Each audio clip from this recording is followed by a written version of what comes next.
Armor is very important in Elden Ring, not only to look cool, but to supplement your build playstyles with additional buffs or effects or resistances. And to prepare you for the DLC and the challenges to come, here are the best armor in Elden Ring today. Let's go.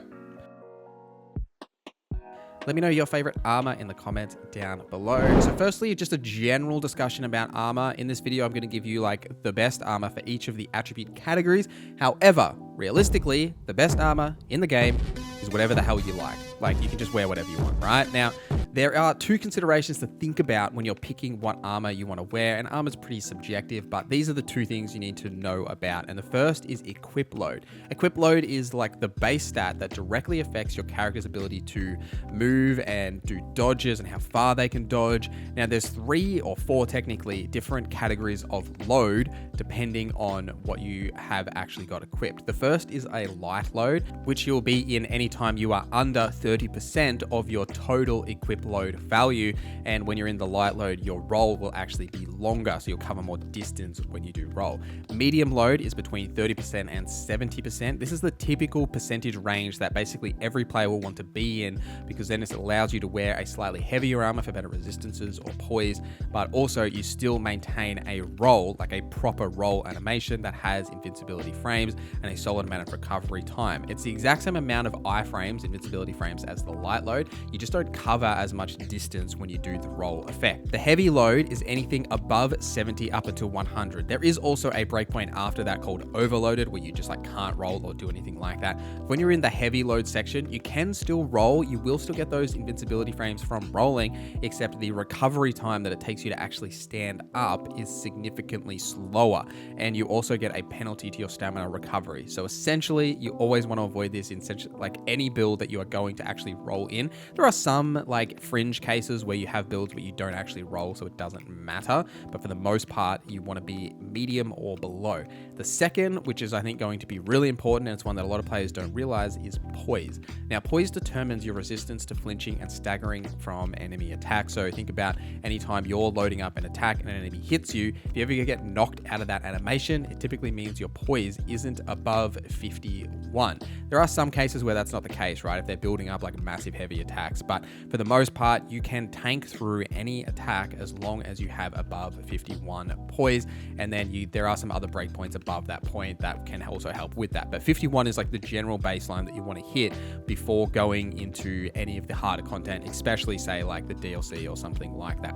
All right, with all of that out of the way, it's time for the best armor. Now let's cover the best all around for light, medium, and heavy armor first. Now, first for light armor, I generally think that this is going to be the Ronin set as one of the best sort of all-around light armor sets that only weighs 21 for the entire full set.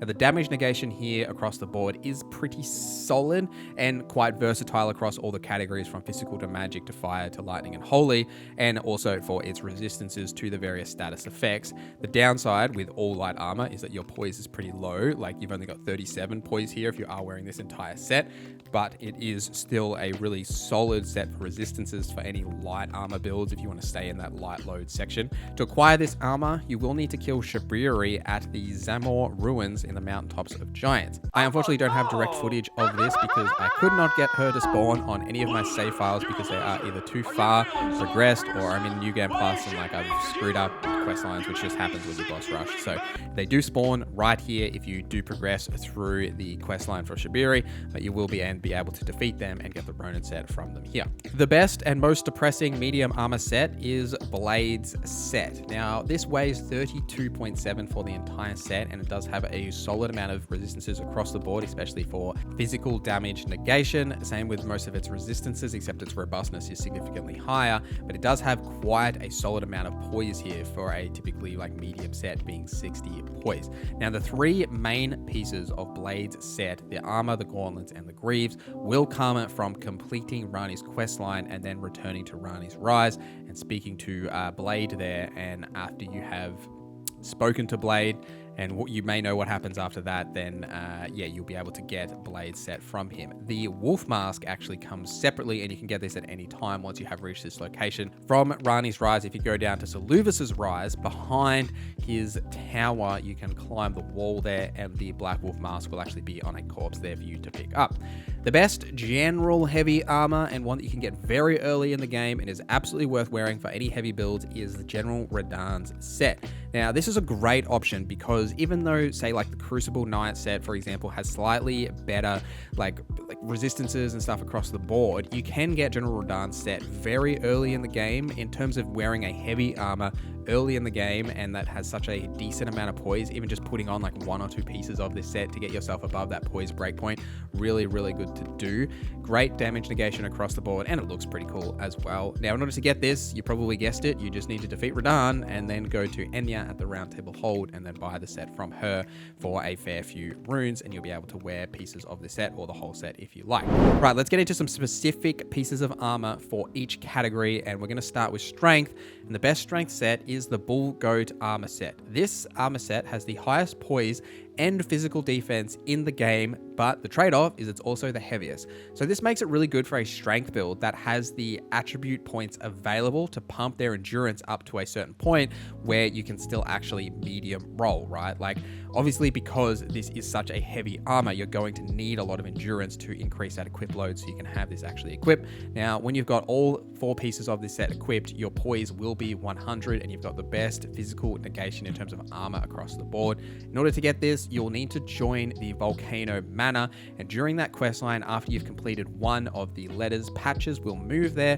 You'll need to talk to Patches. He will give you his own letter, and that will lead you to kill the Great Horned Tragoth, which can be found at the end of the Ruin-strewn Precipice, which is that secret way up to the Atlas Plateau. You'll need to worm your way all the way up there and have beaten that boss and his summon in order to fight him, and you need to defeat him to get the armor. Will actually be in that boss arena. The best dexterity armor. Now, if you're thinking about dexterity here, I'm going to give you a couple here, but Arcane, there's also a good one as well, because they go one in the same, so watch both of these sections if you're looking for dexterity. The first is Okina's Mask. Now, this raises your dexterity by 3. It does lower your focus by a significant amount, though.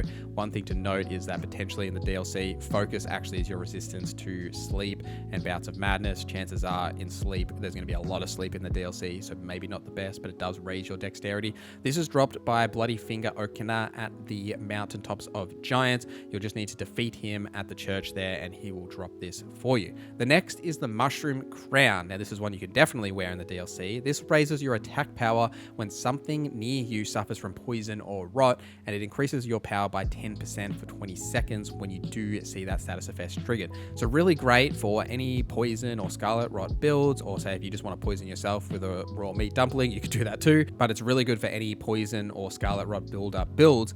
And in order to get this, it is found on a corpse hanging off the top of the column in the southeastern corner of the Lake of Rot. To get through to the Lake of Rot, you will have to have beaten Starscream and Radahn, and then go through the Eternal Cities and follow that path all the way to the Lake of Rot, and then in that area you'll be able to find the Mushroom Crown.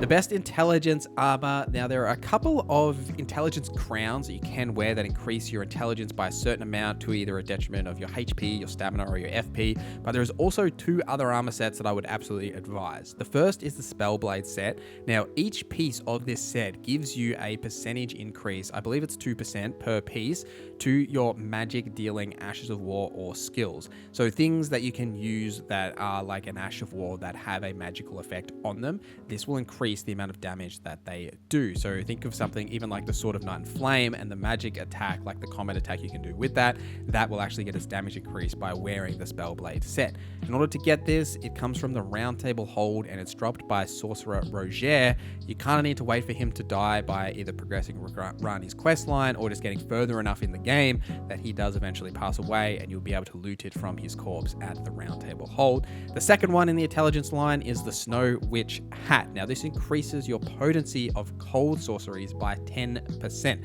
Cold sorceries and frostbite in general is a fantastic status because of the extra damage you do once you have triggered it, but it's also a great status effect to trigger on enemies just to chunk off a bunch of their health. This is probably going to be the same in the DLC unless they do have certain resistances to it, but it's a really good piece of armor that you should grab. Now, the entire set comes, including the hat, comes from Renna's Rise during Ranni's questline. You will have to progress Ranni's questline to a certain point that she unlocks the other tower for you, and then you'll be able to grab it from there. The best faith armor, I've got 2 for you here. The first is the Haligtree Night Helm, which increases your faith by 2. which isn't great. But, you know, if you do need to hit certain breakpoints, 2 isn't too bad. And you can get this at the Haligtree itself near the Ephael Inner Wall Site of Grace. You can climb the ladder here just past the Site of Grace in order to grab it from the corpse that's up there. If you want the rest of the set, you will need to defeat the knights at the Haligtree that are variously found around if you want to wear the rest of the set, but they don't actually increase your faith at all. The other piece of faith gear that I would recommend, especially if you're using Golden Order incantations, is the Radiant Gold Mask. And this comes from the Atlas Plateau. It's found on a corpse, like on the broken bridge. You will need to sort of jump your way down. There's a corpse here that will have this, and this increases the damage of Golden Order incantations by 10%. If you're not sure what a Golden Order incantation is, if you read the descriptions of any of your incantations, it will say what category they belong to, but it is all of those ones that are like the Rings of Light or Radahn's ones, those, you know, Golden Order incantations are the ones it will increase the potency for. The best arcane armor and the last one on this list is the White Mask, which is potentially one of the best pieces of armor in the game because of how common blood loss buildup is. So this helm will increase your attack power by 10% for any time someone near you is inflicted with blood loss. Now, this can be yourself if you use seppuku, this can be enemies, what have you. Blood loss is one of the most common status effects that get triggered in the game, and it's very common in basically every build, so the White Mask is really, really good for all of those general setups. In order to get the White Mask, it is dropped by killing one of the 3 nameless White Mask NPC invaders in Morgwyn's Palace. Now, these kind of come in order, right? There's like 3 of them that will spawn, and you need to defeat the 3rd one in order for the White Mask to actually drop. Now, I wouldn't recommend doing this early in the game because they are quite difficult just to get into this area and also to fight them yourself. So, you know, you probably want to progress a little bit further in the game before you do this, but once you have got this piece of gear, it will significantly improve any of your blood loss build-up builds and is significantly worth getting to take into the DLC and for any builds in general. But let me know your thoughts in the comments down below. What's your favorite armor set? Have I missed something on this list? I'd love to hear your thoughts. But thank you for watching this video till the end. Thank you to our members for supporting the channel. My name is Norza, and I hope you have a great day.